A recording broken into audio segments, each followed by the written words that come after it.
ఇప్పుడు పరశురామ్కి ఏం న్యాయం చేద్దాం అనుకుంటారు? పరశురామ్కి అమౌంట్ ఇవ్వడానికి నాకు ఎలాంటి అభ్యంతరం లేదు. నేను కాకపోతే ఇప్పుడు నేనున్న సిచ్యువేషన్లో కంప్లీట్గా నా కెరీర్ అయిపోయింది.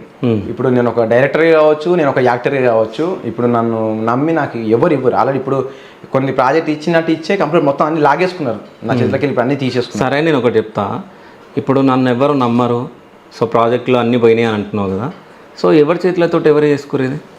ఇప్పుడు ప్రాజెక్ట్ చేసిమంటే మనం చేసిస్తాం కానీ సార్, ఇప్పుడు ఒక్కసారి ఎవరైనా సరే ప్రాజెక్ట్ ఇచ్చి మళ్ళీ వెనక్కి తీసుకుంటారు అయితే అనుకోము కదా.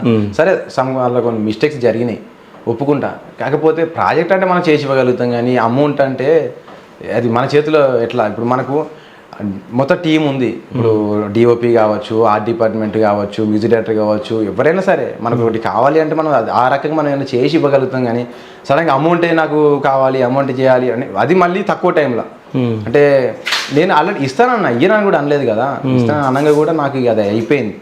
ఇక నేను అతనికి ఇప్పుడు ఏంటంటే అది వేరే రూట్లో వెళ్తుంది, వాళ్ళు వేరే రూట్లో తీసుకెళ్తున్నారు. నేను దాని గురించి ఇప్పుడు ఇక్కడ మాట్లాడదలుచుకోలేదు. ఓకే, సో ఇంతమందిని మోసం చేసినాం. ఇప్పుడు మీరు ఇంతగానో మాట్లాడారు, ఇందులో ఎంతమంది వచ్చారు మీకు? ఒక 5 మంది అని వచ్చారు. ఎక్కడ వచ్చారు? ఎవరు? ఇప్పుడు నేను అందరినీ చూపించిన వాళ్ళు ఏం మోసాలు ఉన్నాయా మీకు?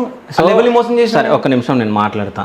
పరశురామ్ని మోసం చేసినాను ఒప్పుకురా? ఎవరు మోసం చేయలేదు. ప్రాజెక్ట్ కోసం తీసుకున్న ప్రాజెక్ట్ కోసం తీసుకున్నారు, బట్ ఇయ్యలేరు. సరే, ఓకే, డన్. ఒకటి సో జేడిఎల్ది, సో ఆడియో రైట్స్ చెప్పలేరు, అది అబద్ధమే కదా? ఓకేనా? 2 ఇప్పుడు జనాలు చూస్తున్నారు. ఓకే, ప్రభాకర్ అన్నది నేను సరే, ఓకే, డన్. ఓకేనా? అదొకటి. దాని తర్వాత మొన్న విషయానికి వద్దాం.